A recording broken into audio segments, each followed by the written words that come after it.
हम सभी के बीच आज मौजूद हैं नए राजस्थान के विकसित धरा पर केंद्रीय स्वास्थ्य एवं परिवार कल्याण मंत्री माननीय श्री जगत प्रकाश नड्डा जी। आपसे हमारा सादर आग्रह अपनी ओजस्वी वाणी से हमें लाभान्वित करें।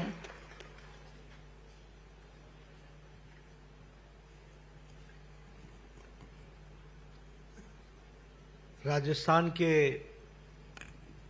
बहुत ही यशस्वी लोकप्रिय मुख्यमंत्री, मेरे वरिष्ठ मित्र, जिनके साथ मैंने युवा काल से पार्टी का काम किया, ऐसे श्री भजनलाल शर्मा जी, भारत सरकार में हमारे साथी मंत्री और वरिष्ठ साथी श्री गजेंद्र सिंह शेखावत जी, हमारे भारत सरकार में मंत्री और हमारे साथी भगीरथ चौधरी जी, उप मुख्यमंत्री बहन दिया कुमारी जी, हमारे उप मुख्यमंत्री प्रेमचंद बैरवा जी, हमारे स्वास्थ्य मंत्री गजेंद्र सिंह खिमसर जी, हमारे पार्टी के प्रदेश के जुझारू और कर्मशील अध्यक्ष और राज्यसभा में मेरे साथी मदन राठौर जी, शिक्षा मंत्री मदन दिलावर जी, हमारे मुख्य सचिव सुधांश पंत जी, सभी सांसदगण, विधायकगण, प्रबुद्ध नागरिकगण और हमारे मीडिया के साथी, प्रिंट मीडिया और इलेक्ट्रॉनिक मीडिया के मेरे साथी, देवी और सज्जनों, मेरा ये सौभाग्य है कि मुझे आज पुण्य श्लोक माता अहिल्याबाई होलकर जी के 300 वर्ष के जन्म जयंती पर राजस्थान की पवित्र वीर भूमि पर आने का सौभाग्य मिला है। मैं इसके लिए आप सबको बहुत बहुत धन्यवाद देता हूं कि आपने मुझे इस कार्यक्रम में शामिल किया है। हम जानते हैं कि पुण्य श्लोक माता अहिल्याबाई होलकर जी का 300 वर्ष की जन्म जयंती जब हम मना रहे हैं, तो जैसा कि भजनलाल जी ने बताया, हम उनको याद करते हैं एक समाज सुधारक के रूप में। हम उनको याद करते हैं जिन्होंने भारत की परंपरा, भारत की संस्कृति, भारत की विरासत, उसको संजोने का काम किया, उसको पुनर्जागृत करने का काम किया। हम सब जानते हैं कि उन्होंने किस तरीके से सामाजिक न्याय की लड़ाई लड़ी, और सबसे बड़ी बात यह है कि आज से 300 साल पहले जब महिला उत्पीड़न एक समाज की व्याप्त ग्रसित समस्या थी, तो उस समय उन्होंने महिलाओं के उत्थान के लिए काम को आगे बढ़ाया।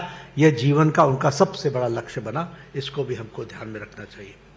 इसलिए विमेन एम्पावरमेंट, महिलाओं को शिक्षा के साथ जोड़ना, प्रोग्रेसिव विचारधारा के साथ स्कूलों का निर्माण करना और उसी के साथ साथ महिलाओं के एम्पावरमेंट के लिए हर तरीके का काम करना, ये हम सब लोगों ने देखा है।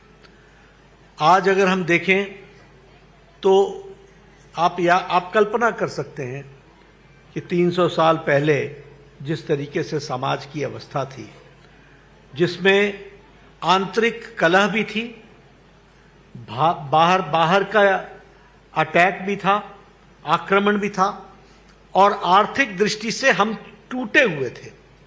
ऐसी अवस्था में जब अहिल्याबाई होलकर जी ने राजपाट संभाला, तो उन्होंने तीनों ही फ्रंट पर काम किया।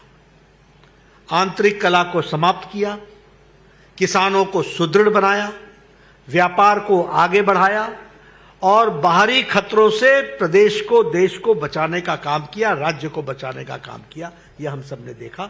और साथ में विरासत को भी मजबूतीकरण किया, यह हमने देखा है। और इसलिए आज के दिन हम जब उनको याद करते हैं तो ये सारी बातें हम सबको कितनी आज भी रेलेवेंट दिखती हैं, कितनी आज भी प्रासंगिक दिखती है। और प्रासंगिक इसलिए कि जिन बातों से उस समय अहिल्याबाई माता पुण्य श्लोक माता अहिल्याबाई होलकर जी जूझ रही थी, वही समस्याएं से आज भारत के प्रधानमंत्री नरेंद्र मोदी जी बखूबी उन्हीं बातों की लड़ाई लड़ करके समाज को पूरी ताकत से आगे बढ़ाने का और देश को आगे बढ़ाने का काम कर रहे हैं। और इसलिए हम ये कह सकते हैं कि अगर मैं प्रधानमंत्री मोदी जी की बात कहूं तो हम ये कह सकते हैं कि उनके नेतृत्व में विमेन डेवलपमेंट नहीं, विमेन लेड डेवलपमेंट की तरफ बढ़ने का काम हुआ है, तो वो प्रधानमंत्री मोदी जी के नेतृत्व में हुआ है। और जब हम डबल इंजन की सरकार की बात करते हैं तो मैं यहां भजनलाल जी को इस बात के लिए बधाई देना चाहता हूं। इनकी बहुत सी स्कीमें हैं जो इन्होंने देश में समाज के लिए, समाज के सभी वर्गों के लिए किया है। फिर चाहे वो हमारा मुलाजिम वर्ग हो, फिर चाहे हमारा किसान हो, फिर चाहे हमारा वो मजदूर हो, फिर चाहे वो स्वास्थ्य का क्षेत्र हो। लेकिन आज अहिल्याबाई होलकर जी से जुड़े हुए महिलाओं के सशक्तिकरण के लिए सिर्फ महिलाओं के ही कार्यक्रमों को आज समर्पित किया है। इसके लिए भी मैं उनको बधाई देना चाहता हूं कि उन्होंने महिलाओं के स्पेसिफिक दृष्टि से और स्वास्थ्य की दृष्टि से, क्योंकि स्वास्थ्य मंत्री आया हुआ है, तो उन्होंने स्वास्थ्य मंत्री के लिए भी महिलाओं के साथ जुड़ा हुआ जो विषय रहा उसको आगे रखने का प्रयास किया है। इसके लिए मैं उनको बधाई देना चाहता हूं जिन्होंने इस कार्यक्रम की रचना की है। आज लाडो प्रोत्साहन योजना इसका शुभारंभ किया गया और जिसमें विमेन एम्पावरमेंट में और खास करके सेक्स रेशियो में जो तकलीफ आती थी उसको निरस्त करने के लिए आपने जो स्कीम को आगे बढ़ाया है, इसके लिए आप बधाई के पात्र हैं। उसी तरीके से आपने अगर अहिल्याबाई होलकर जी के से आपने प्रेरणा ली और उस समय उन्होंने विमेन एजुकेशन को एम्पावरमेंट के लिए आगे बढ़ाया था, तो आपने भी स्कॉलरशिप स्कीम में, फिर चाहे वो शेड्यूल ट्राइब के प्री मैट्रिक स्कॉलरशिप हो, फिर चाहे वो सैनिटेशन वर्कर्स के प्री मैट्रिक स्कीम हो, और फिर चाहे वो बालिका दूरस्थ शिक्षा योजना हो, और उसमें हर एक में आपने डिस्टेंस लर्निंग को भी आपने सपोर्ट किया, लेकिन साथ साथ आपने उनको आर्थिक दृष्टि से भी मजबूती पहुंचाने का प्रयास किया है। इसके लिए मैं आपको विशेष बधाई देता हूं जो आपने इन स्कीमों को लागू करने का प्रयास किया है। लखपति दीदी ऋण योजना, इसमें लगभग 12 करोड़, आज आपने 1800 बेनिफिशियरीज को अभी मेरे से बटन दबा करके आधे मिनट भी नहीं, 15 से 20 सेकंड के अंदर आपने लगभग 18,000 बेनिफिशियरीज को आपने 12 करोड़ रुपए डिस्पर्स किए हैं। इसके लिए मैं आपको बधाई देना चाहता हूं। उसी तरीके से कालीबाई भील मेधावी छात्रा स्कूटी योजना, जब हम शुरू में आए तो हमारे साथ बालिकाओं ने वहां पर उनको स्कूटी आपने भेंट दी। ये स्कूटी सिर्फ कोई भेंट नहीं है, ये स्कूटी उन बहनों को, उन बच्चियों को जीवन में एम्पावर करने का रास्ता है, जिसके माध्यम से उनका सेल्फ कॉन्फिडेंस बढ़ने वाला है और वह उनको एक नया रास्ता देने वाला है। और आपने उसमें 2000 स्कूटी आज वितरित की है। आपने उसी तरीके से कस्तूरबा गांधी स्कूल के लिए 5 नए उसका शिलान्यास और उसका फाउंडेशन स्टोन रखने का प्रयास किया है। 50 गवर्नमेंट स्कूल्स आपने खोलने का आज जो तय किया है, उसके लिए मैं विशेष करके आपको बधाई देता हूं।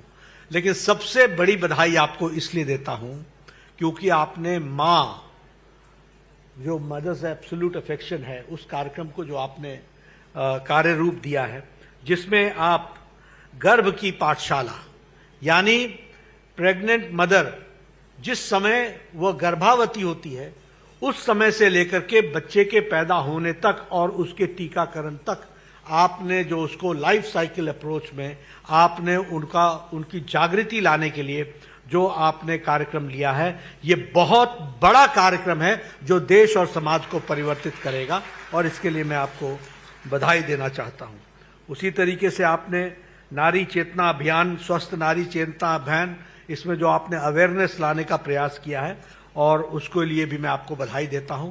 और आपने महिलाओं को हायर एजुकेशन से फैसिलिटेट करने के लिए और उनको आर्थिक दृष्टि से सुदृढ़ बनाने के लिए जो आपने काम लिया है, उसके लिए मैं आपको बहुत बहुत बधाई देना चाहता हूं। मैं जब यहां आया हूं तो जब ये डबल इंजन की सरकार की बात मैं करता हूं तो मैं निश्चित रूप से आपको बताना चाहता हूं कि देखिए आपके हाथ में कितनी बड़ी ताकत है। मैं राजनीतिक बात नहीं कर रहा हूं, लेकिन मैं समाज से और देश से जुड़ी हुई बात कर रहा हूं कि आपके हाथ में कितनी बड़ी ताकत है। आप ही बताइए, क्या 2014 के बाद देश की तस्वीर बदली है कि नहीं बदली है? जरा जोर से बताइए, बदली कि नहीं बदली? बड़े ढीले हैं। मैं इसलिए आपसे पूछ रहा हूं कि पॉलिसी मेकर्स का कितना अंतर पड़ता है। हमको इस बात को समझना पड़ेगा। हम भी उसी ढर्रे में थे, सब कुछ चलता है, सब कुछ होता है, यहां कुछ नहीं बदलने वाला है, ऐसे ही चलेगा। इस वातावरण में हम जी रहे थे कि नहीं जी रहे थे? लेकिन आज भारत का साधारण मानवी इस बात को कहता है कि नहीं, अब वह नहीं चलेगा, अब वह चलेगा जो प्रधानमंत्री मोदी जी के नेतृत्व में 140 करोड़ देश आगे दौड़ लगाते हुए बढ़ रहा है। इस बात को हम लोगों ने देखा है। यह बदलती हुई तस्वीर हमको देखने को मिल रही है। प्रधानमंत्री मोदी जी ने राजनीति की संस्कृति बदल दी। पहले नेता आते थे, एक दूसरे को के दोषारोपण में समय गुजारते थे। आज आपने भजनलाल जी की स्पीच सुनी, उन्होंने राजस्थान के लिए क्या किया है इसकी उन्होंने चर्चा की। आज रिपोर्ट कार्ड की पॉलिटिक्स हो रही है। हम अगर आपके पास आते हैं, आपके सामने आते हैं, तो या तो आपको कोई स्कीम दे करके जाते हैं, बटन दबा करके आपके खाते में दे करके जाते हैं और आपका सशक्तिकरण करने का काम करते हैं। यह हमारे काम करने का तरीका है। पॉलिटिक्स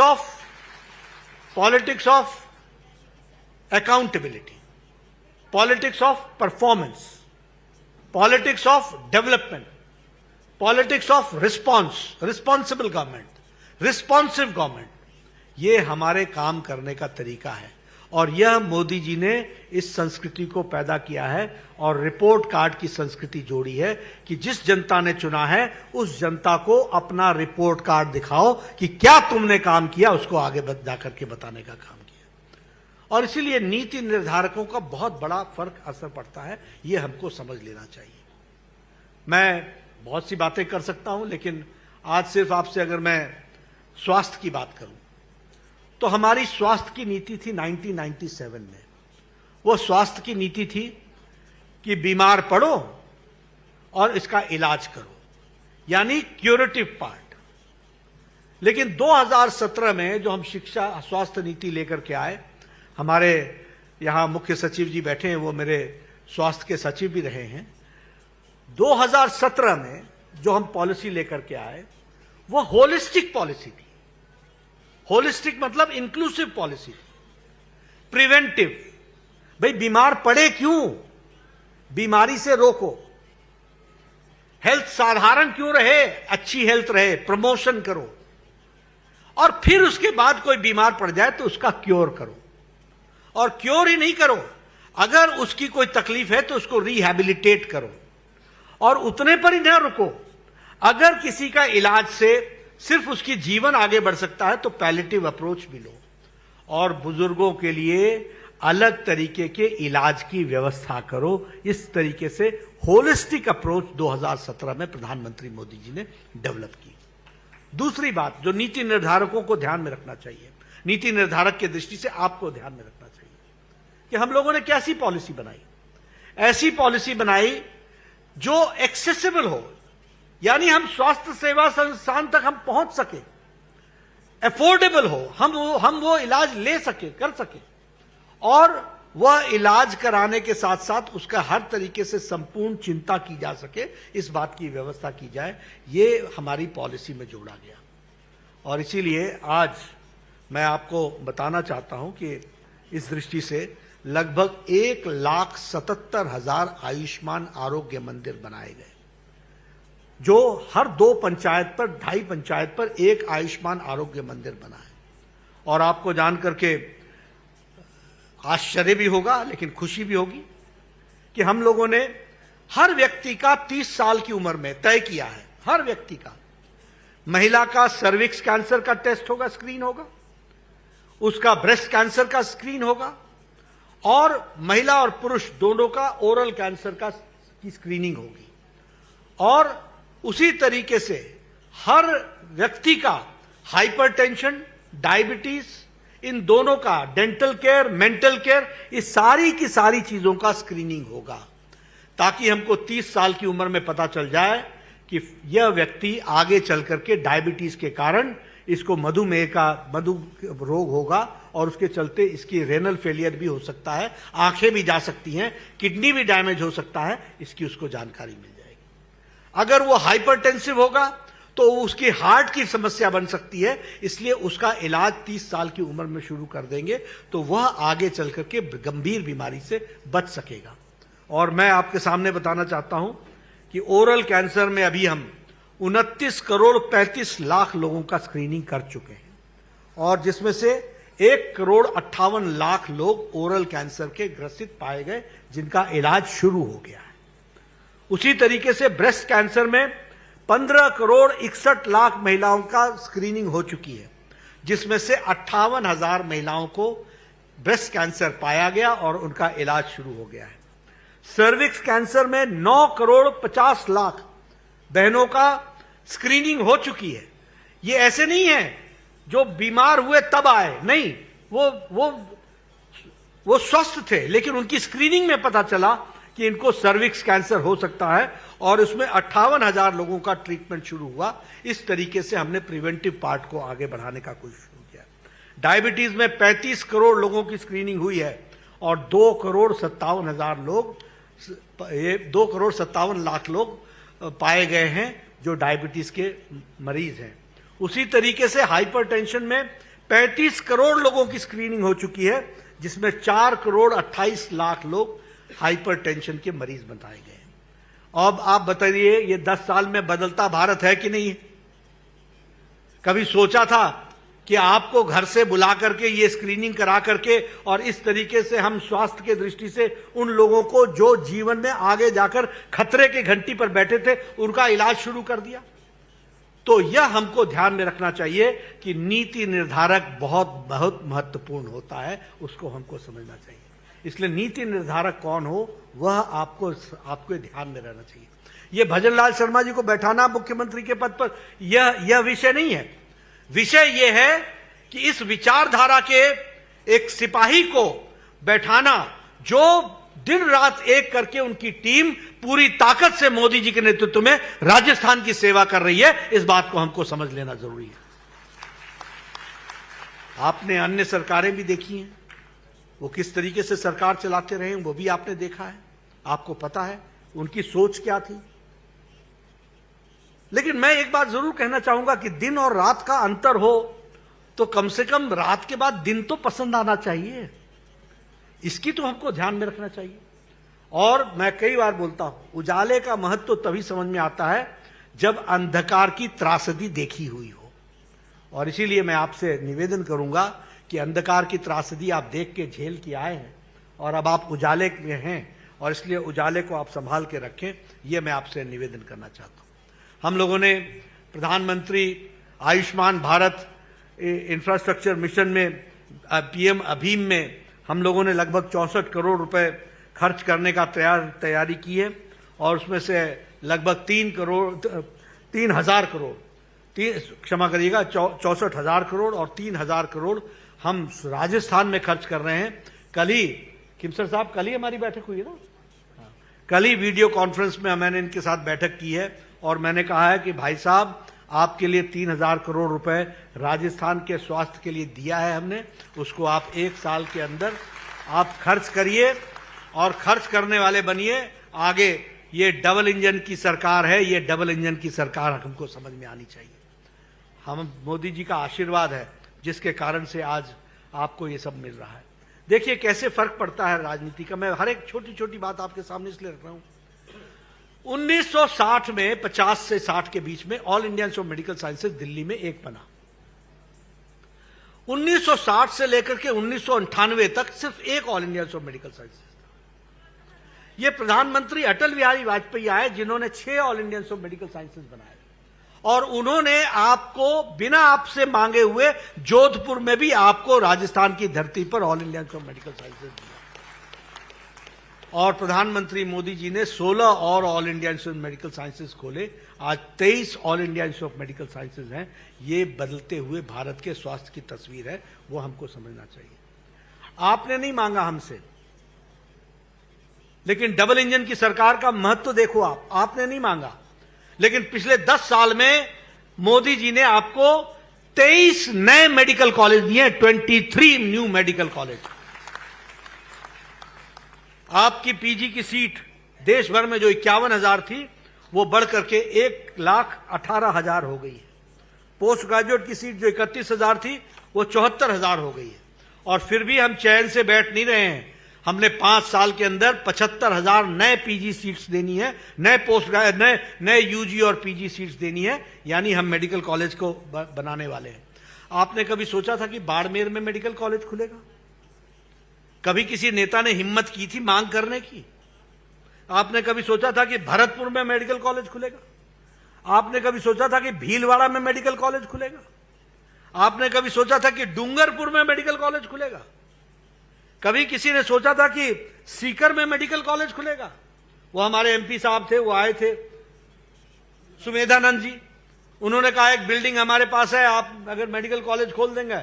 मैंने कहा ये मोदी जी की सरकार है, एप्लीकेशन लेकर के आओ, और आपको पता होगा 15 दिन के अंदर हमने नया मेडिकल कॉलेज सीकर को दिया था।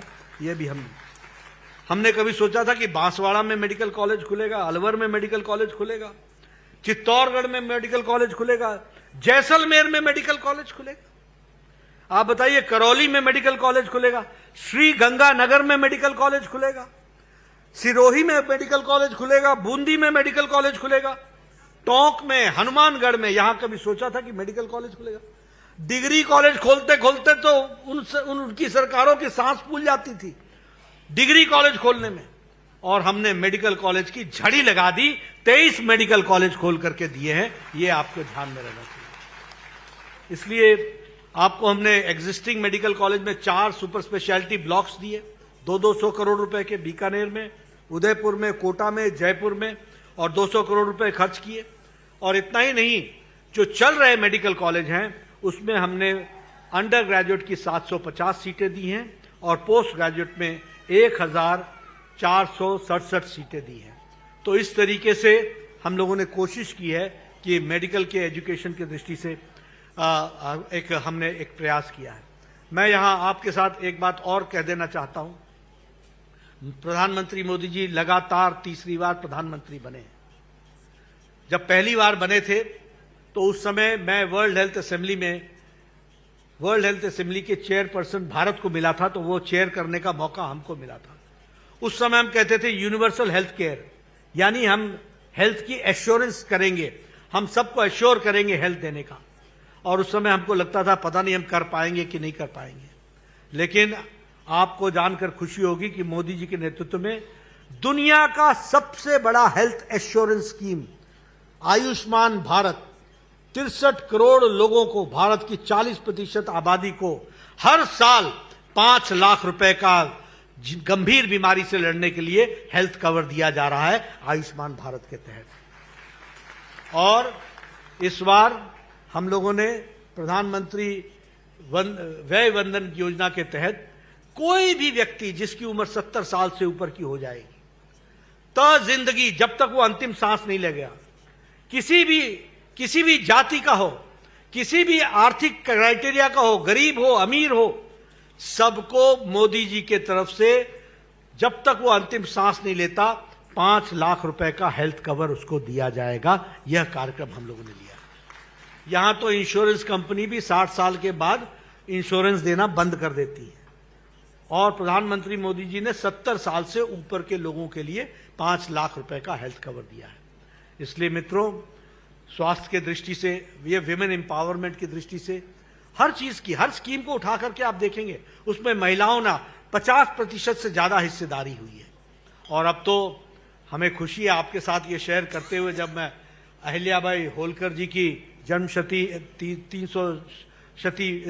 300 साल की जन्म शताब्दी हम मना रहे हैं, तो हमें खुशी है ये बोलते हुए कि अगली पार्लियामेंट जो 2029 में बनेगी उसमें 33% महिलाएं एमपी होंगी। इस तरीके का काम होने वाला है, इसको भी हमको समझना चाहिए। इसलिए आपका ज़्यादा समय न लेता हुआ मैं आपको फिर से बहुत बहुत शुभकामनाएं देता हूं। मुझे मालूम है कि महिलाओं को काफ़ी देर से आप आई हुई हैं और आज आपको आपके खातों में भजनलाल जी ने बड़े बटन दबा करके एक सेवा करने का काम किया है। आपका सशक्तिकरण होगा, इसके लिए आपको विशेष करके मैं बधाई देना चाहता हूं। और अहिल्या भाई होलकर जी से प्रेरणा लेकर के जिस तरीके से समाज में हम महिलाओं का सशक्तिकरण करने का प्रयास कर रहे हैं, उसकी छोटी सी तस्वीर हमने और भजनलाल जी ने आपके सामने रखने का प्रयास किया है। आपने बहुत शांति से हमारी बात सुनी, आपका बहुत बहुत धन्यवाद। जय भारत, जय राजस्थान।